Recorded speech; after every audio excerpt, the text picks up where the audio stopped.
E o pijama listrado, a roupa listrada da Riachuelo, é ou não é nazista? Será que o dono da Riachuelo, que apoiou o governo Jair Bolsonaro, é um nazista e ele fez tudo isso de propósito? Será que a roupa quer mesmo ser nazista? Vamos discutir sobre isso, sobre filosofia, linguagem e como nós produzimos significado socialmente falando. Meu nome é Vitor Lima, eu sou seu professor de filosofia de hoje e de sempre, e isto não é filosofia.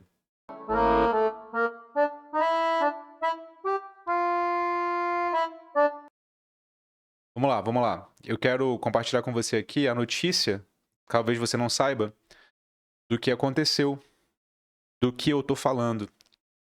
Além do pijama listrado da Riachuelo, moda e nazismo têm muitas convergências. Essa é uma notícia da revista Fórum. Eu achei muito interessante porque ela, ao invés de julgar, faz uma espécie de análise histórica, um apanhado histórico sobre relação entre moda e nazismo e a produção de significado. Hugo Boss e Coco Chanel são exemplos de marcas de luxo e mundialmente conhecidas que estão interligadas ao regime de Adolf Hitler. Ó, esse é o uniforme que os nazistas faziam os prisioneiros dos campos de concentração usarem, né? Então, a Riachuelo postou não, né? Divulgou uma roupa parecida. A roupa da Riachuelo tá por aqui, tá por aqui. Vai aparecer, vai aparecer. Mas a notícia é esta. Uma listra é apenas uma listra? Não necessariamente. No caso da moda, um caleidoscópio que expressa o espírito do tempo, o campo simbólico reveste peças de significados e significantes. Cada roupa que vestimos conta uma história, e no caso do polêmico pijama listrado da rede de lojas Riachuelo, a estética remete ao uniforme de prisioneiros judeus em campos de concentração nazistas durante o Holocausto da Segunda Guerra Mundial. Esse aqui, ó, é o da Riachuelo, tá vendo? O da esquerda, e o uniforme nazista é o da direita, tá? Vamos lá. A crítica que desencadeou a treta foi feita no X, no antigo Twitter, pela produtora cultural e gerente de projetos Maria Eugênia, especialista em cultura material e consumo e semiótica psicanalítica pela Universidade de São Paulo. Tá. E aí, vem pra cá. O que a reportagem traz de interessante? Previamente à reflexão que eu quero fazer. Primeiro que, para que nós entendamos a associação entre as listas e o nazismo, a primeira coisa, o primeiro tijolo de significado a colocar é que estamos em temporada de listras. E muitas outras casas de moda confeccionam roupas com listras. Isso não quer dizer que elas têm referência ao nazismo. E aqui a reportagem coloca algumas outras lojas. Por exemplo, a Calma São Paulo, aqui. Roupas listradas. Por exemplo, aqui a Solarium, né? Também roupas listradas. Só que, apesar de isso acontecer, tá em moda roupas listradas, o flerte com o nazismo e com a moda já aconteceu explicitamente. Então isso não é invenção. Isso a reportagem traz à tona e é importante a gente se dar conta disso. Flerte antigo. Esse flerte da moda com a estética nazista é antigo. Em 2018, de um jeito bem mais enfático, a marca Lança Perfume do grupo catarinense La Moda fez uma alusão ao regime brutal de Adolf Hitler ao lançar a coleção Uma Noite em Berlim, com roupas que se assemelhavam aos uniformes nazistas. Olha o selo que essa marca lançou. Meus amigos. A marca usou estampas da Cruz de Ferro, símbolo apropriado pelos nazistas nas peças de roupa. Após críticas, a marca alegou que não queria fazer referências ao regime e disse repudiar o nazismo e o fascismo em todas as suas dimensões. Outra empresa que já usou a estética da morte do nazismo para criar peças de roupa foi a Urban Outfitters, que lançou uma coleção com alusão ao regime hitlerista. Essa da esquerda aqui, né, com um triângulozinho rosa. Em 2015, a marca produziu peças com listas cinzas e brancas e um triângulo rosa, símbolo usado pelos nazistas para designar prisioneiros homossexuais em campos de concentração. A Anti-Defamation League, movimento estadunidense, pediu à empresa para remover peças dos estoques. Então, assim, o que isso é interessante para que a gente adicione ao nosso repertório? É que já aconteceu associação direta ao nazismo. não é coisa, não é invenção da cabeça de ninguém, né? O fato de a gente estar numa tendência de listras não exime a associação com o nazismo, porque já tem precedente histórico, certo? E já tem precedente histórico muito mais direto, se a gente retroceder. Hugo Boss e os uniformes nazistas.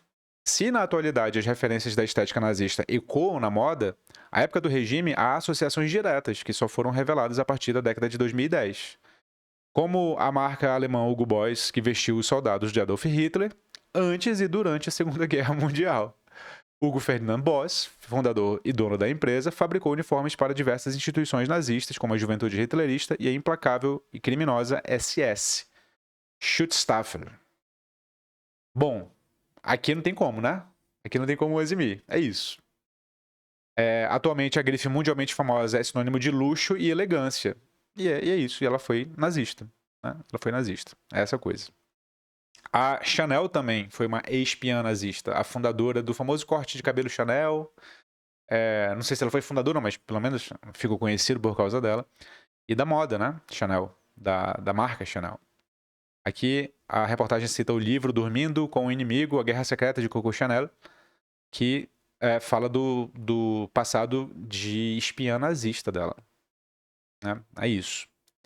Então veja, ela termina, e é com esse término que eu quero estabelecer minha reflexão na reportagem. Moda é um caleidoscópio. O debate sobre os pijamas da Riachuelo remete, né? O debate sobre se os pijamas da Riachuelo remetem ou não à estética nazista é válido.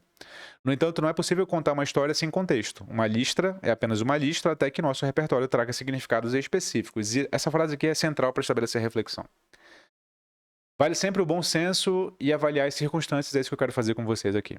Na dinâmica de tendências usada pela moda, vamos ver muitos padrões de listas que podem ou não ser associados ao odioso regime hitlerista. No final das contas, o burburinho criado por essas polêmicas semióticas do mundo fashion, para além do debate saudável de ideias, gera engajamento e publicidade. Certo. O marketing agradece quando a treta vira lucro, é assim que a filha predileta do capitalismo opera. Embala e vende tudo, até indignação. Então eu quero estabelecer para vocês uma reflexão sobre como nós produzimos significado, socialmente falando, e fazer uma reflexão sobre como não é uma relação objetiva, não se trata de uma relação objetiva, mas também não se trata de uma relação subjetiva. Vitor, se não é subjetivo e nem é objetivo, o estabelecimento de significado é o quê? Se você entender isso, você amplia o seu repertório quando o assunto é produção de sentido. Isso que eu quero fazer com você aqui agora. E para fazer isso com você, eu vou chamar a minha aula, que pertence ao curso de Introdução Geral à Filosofia. É a aula de Linguística e Linguagem. Esse é o sumário, esse aqui é o material escrito que fica disponível lá para os apoiadores do Núcleo de Formação Filosófica. Eu não vou falar sobre tudo. Eu quero falar sobre o 1.3, língua e tradução, e o ponto 2, que é a tríade da linguagem. Tá? Primeiro, antes de eu ir para a teoria, eu vou falar sobre língua e tradução. E aqui, eu quero mencionar um exemplo, 2 exemplos, para que você reflita como é que é a produção de sentido da língua, tá? Então, vamos lá. Eu vou estabelecer aqui 2 palavras. Primeiro exemplo. A palavra cheese e a palavra queijo. Cheese e queijo. Cheese e queijo têm o mesmo significado? O que vocês acham? Coloquem aqui nos comentários antes de eu estabelecer a reflexão aqui.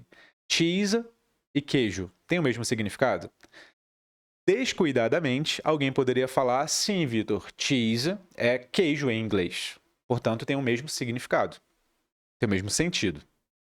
Ora, mas se eu perguntar para um nova-iorquino o que ele entende por cheese, e se eu perguntar para um mineiro o que ele entende por queijo, vocês acham que eles dirão o mesmo significado? Ah, agora vocês estão entendendo o que eu quero falar. A produção de significado não depende apenas do que está no dicionário, meus amigos. A produção de significado depende de repertórios socioculturais. Percebe? A palavra cheese e a palavra queijo, elas apontam para o mundo, para um objeto. Pode ser, pode ser. Ou para vários objetos, ou para um conjunto de objetos, melhor dizendo. Elas apontam para o mundo. Mas o significado que esses objetos adquirem não depende só para o que a palavra aponta no mundo. Percebe? Tem um triângulo aqui. Tem a palavra cheese barra queijo, tem o que ela aponta para o mundo e tem o significado que isso adquire. Notou o triângulo? O significado que a palavra adquire não depende apenas para o que ela aponta no mundo. Cheese para um nova-iorquino não é a mesma coisa que queijo para um mineiro. O mineiro vai associar queijo a uma pá de coisas que o nova-iorquino jamais associará e vice-versa. E vice-versa. Primeiro exemplo. Segundo exemplo.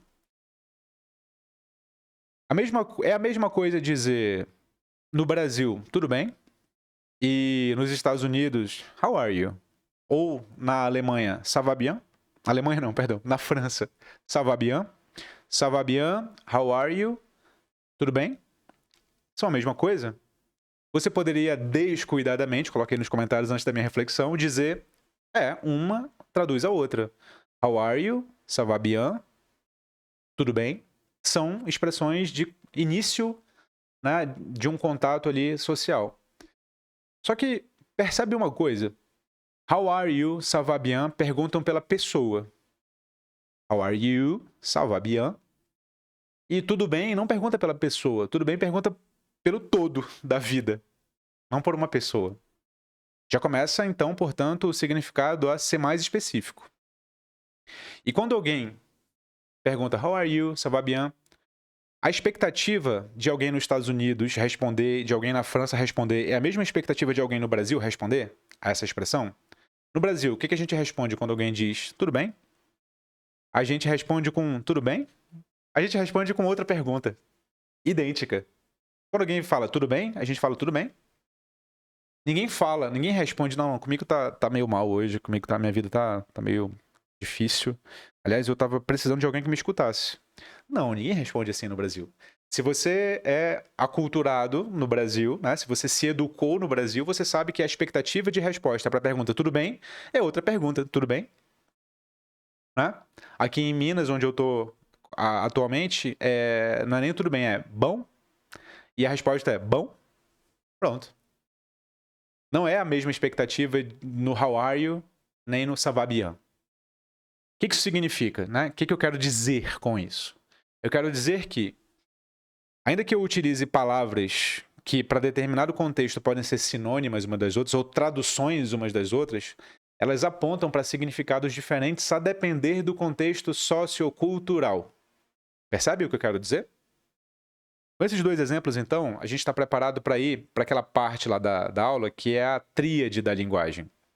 Qual que é a tríade da linguagem? Essa aqui, ó. Nota, é essa aqui. A tríade da linguagem é signo significante, significado e mundo. Ou, se a gente quiser estabelecer simplificações, palavra, sentido e coisas. Palavra, sentido e coisas. Olha, geralmente, se você é uma pessoa descuidada e nunca aprendeu sobre linguística, você só acha que há palavras e coisas. Cada palavra corresponde a uma coisa. E a palavra significa exatamente a coisa a que ela, né, se refere. Só que não. Só que não. Veja, só que não. Por quê? Se eu utilizo assim, eu tô cansado. Eu tô cansado. Essa é uma palavra. Vamos simplificar. É uma frase, mas vamos tratar como se fosse uma palavra. Aqui, a que coisa ela se refere? A um estado de alguém, né, não está plenamente com as suas energias, né, de posse das suas energias. Será? Será que essa expressão eu estou cansado sempre significa esse estado de coisas no mundo? Não. Por exemplo, numa situação em que eu tô com a Evelyn, com a minha esposa, numa festa, e eu falo para ela, eu tô cansado, o que eu quero dizer com essa frase? Eu tô cansado. Eu não quero dizer que o estado de energia que eu tenho está baixo. Eu quero dizer, vamos embora? Eu quero dizer outra coisa. Portanto, o significado, o sentido aqui, ele é outra coisa que não o estado de coisas no mundo que originalmente você poderia associar à expressão. Portanto, lidar com a produção de sentido, palavras, coisas e um terceiro vértice. Né? Esse vértice aqui varia a depender do contexto sociocultural em que ele está sendo veiculado. Entendeu esse triângulo? Isso é o básico do básico do básico de semiótica, ou da parte da filosofia que lida com o estudo da produção de significado, de símbolos e tal. É muito mais complexo que isso, mas eu queria só te dar esse mínimo. Volta ao caso do pijama listrado, ou da roupa listrada lá. A roupa listrada é nazista, Vitor. Veja, eu te falei que a questão não é nem objetiva nem subjetiva. A questão é intersubjetiva. Porque objetivo é aquilo que independe das nossas crenças. Objetivo. Radioatividade, se em contato por muito tempo com o corpo humano, mata. Isso é um objetivo. Acreditando ou não acreditando, isso vai acontecer. Subjetivo. Olha, subjetivo é eu inventar um amigo imaginário aqui diante de mim. Subjetivo. Eu sei que ele está aqui porque ele existe para mim. Intersubjetivo. Aí a coisa complica. Intersubjetivo é aquilo que depende das crenças, mas não depende da crença de uma só pessoa. Entende? Vou dar um exemplo ainda da linguagem. Olha, a palavra lei e a palavra rei. Lei e rei. O fato da palavra lei ser escrita com L-E-I e o fato da palavra rei ser escrita com R-E-I, isso é plenamente convencional. Isso não é natural, isso não está inscrito nas estrelas, não foi um decreto divino, é convencional. Mas isso é subjetivo? Não, isso é intersubjetivo. Isso depende de uma crença coletiva, certo? E não é porque eu, indivíduo, quero falar lei com R, que lei vai passar a ser falada com R. Mas isso não é um fato objetivo, percebe? Isso não é um fato objetivo, porque isso foi convencionado ser assim. Depende de uma convenção e, portanto, de um conjunto de crenças. Isso é um fato intersubjetivo. A linguagem é um fenômeno intersubjetivo. Ela não é objetiva, mas ela se comporta como se fosse. Percebe? Por quê? Porque não depende de uma só pessoa, depende de um conjunto de atuação social. Entender essa dinâmica de comportamento de fenômenos linguísticos não é para qualquer um não, tá? Não é para qualquer um não. Porque no senso comum, nós entendemos a dinâmica da realidade só como subjetivo e objetivo. Só que isso é muito pobre para explicar fenômenos da realidade, principalmente fenômenos da realidade social. E a linguagem é um fenômeno da realidade social. Então, fenômenos intersubjetivos, eles são, ora, muito bem palpáveis, ora, não tanto. A produção de significado é intersubjetiva. Então, saber se o pijama é ou não nazista requer sempre partir do contexto sociolinguístico em que esse pijama surgiu. Entende? Em que esse pijama surgiu. Então, se o público receptor desse significado, né, desse significante, melhor dizendo, né, que é o pijama lá, a roupa da Riachuelo, tem no seu repertório sociocultural, o nazismo muito vivo, então sim, a produção de sentido ali vai ser de que aquela roupa produz a lembrança do nazismo. Independentemente, veja só, e esse é o ponto central do vídeo, independentemente, não interessa se o dono da Riachuelo quis que assim fosse. A produção de sentido não é subjetiva. Entende isso? Ela é intersubjetiva. Ela depende do repertório compartilhado entre quem emite a mensagem e quem recebe a mensagem. Isso para simplificar a coisa, para não falar de código, né, para não falar de e-mail, para não falar de todas essas outras complexificações. Vamos ficar só no emissor e no receptor. A produção de sentido, ela não depende só da intenção do emissor da mensagem. Ela depende do repertório do receptor, no caso aqui, da sociedade brasileira. Então, o fato desse pijama, dessa roupa ter sido associado ao nazismo é um fato objetivo? Não, não é um fato objetivo. Depende da recepção do repertório de quem está interpretando. No nosso caso, remeteu ao nazismo. E o repertório sociocultural brasileiro lembra do nazismo. Portanto, o sentido é intersubjetivamente nazista. seja que uma questão não é exatamente determinada, e ainda assim é possível determiná-la com alguma nuance, né? Com alguma forma. Essa reflexão sobre a linguagem, ela é complexa mesmo. Ela é complexa mesmo. Se você não entendeu plenamente o que eu quis falar, eu sugiro que você assista a aula, que vou colocar aqui no card. Ou vou colocar aqui no primeiro comentário fixado também. Tá bom? É isso. Fizemos aqui o nosso trabalho de, a partir de um fato do cotidiano, estabelecer uma reflexão mais ampla, que é o caso aqui da filosofia pública que eu venho tentando fazer ao comentar as notícias da semana. Espero que o seu repertório tenha sido ampliado e o seu pensamento tenha sido alargado. Nos vemos na próxima e até lá.